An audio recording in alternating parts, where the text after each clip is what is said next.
Hi, I'm Palash, founder of Linux Media, and in this video, I'm going to show you how to move any section or element of your Webflow website. So first of all, you go to your Webflow dashboard and click on your project. This will open up the designer mode.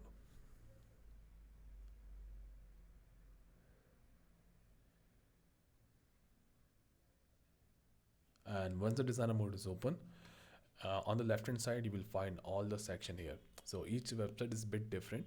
And as you can see, I'm using a smooth scroll animation. So that is why there is a smooth wrapper. So once I click on this, you will find that I have all this section under this div tag.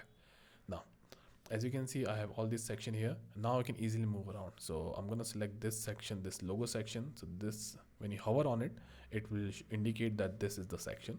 I'm going to click on this and I'm going to drag it to, let's say I want this above footer. So right now it's going to be here. Let's move around to above call to action. So there you go.